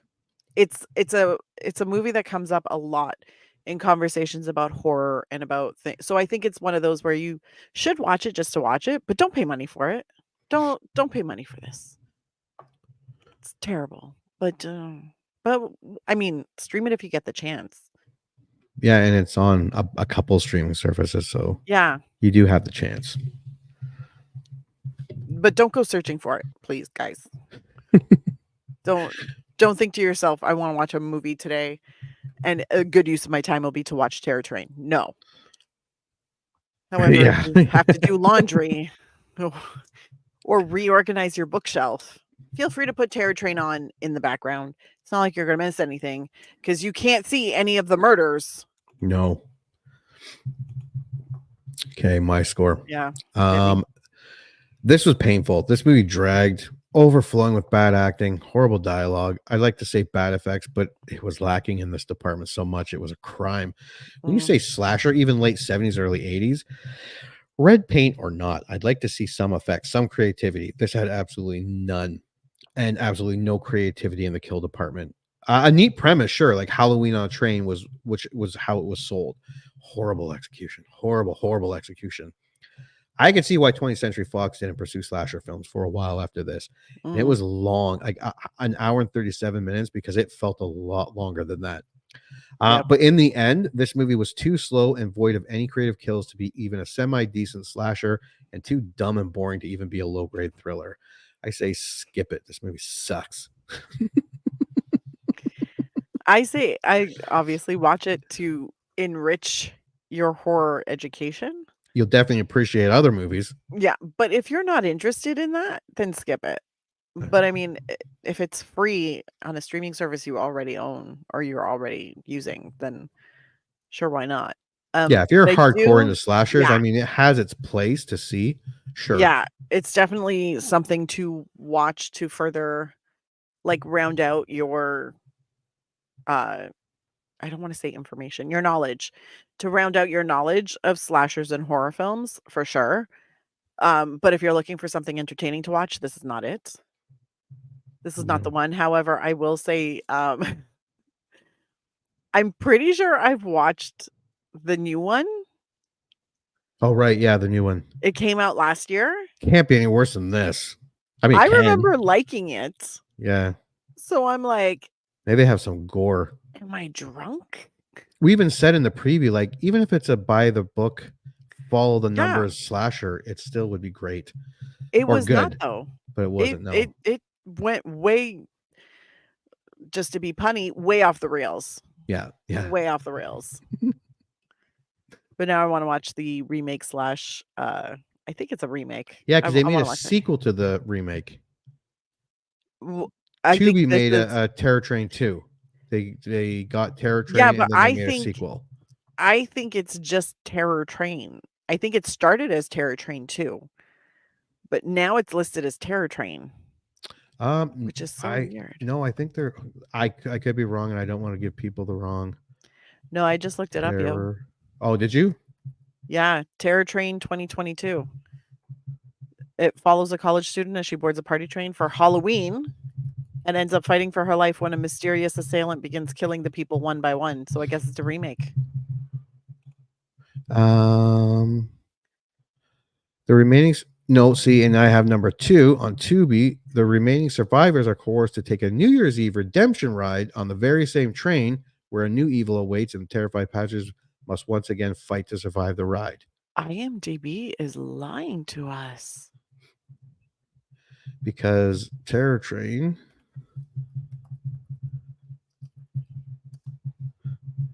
Yeah, because we have the first one and then the second one. And they were all filmed in the same year. Yeah, because the first one says Halloween. The second one is a redemption ride on New Year's. So you got 2 Terror Trains. We have 2 new Terror Trains? Yeah. All the same actors, so I guess they don't die in the first one. Oh, that's Robin nice. Alomar and Mary Walsh. Oh, Mary Walsh. I think Mary Walsh dies. Robin Alomar doesn't, though, whoever that is. They live. Obviously, the final girl. Then have I seen Terror Train 2? Is that the one I watched? Did it take place on New Year's? Yeah, that one takes place on New Year's. Oh, then you need to watch the first one. Then Halloween. I need to watch the first one. Might make more sense. Well, no, I got it. Oh, okay. Because it's not. They reference the last time they were on a train, and it's funny because the main character is super like traumatized by it, obviously. And she's like, I don't know if I can do this. And her roommate's like, no, it'll be good for you. It'll help you heal. Yada yada yada. And it's like a whole thing. But now I know exactly what I'm going to do. I'm going to hop on Tubi and I'm going to watch Terror Train.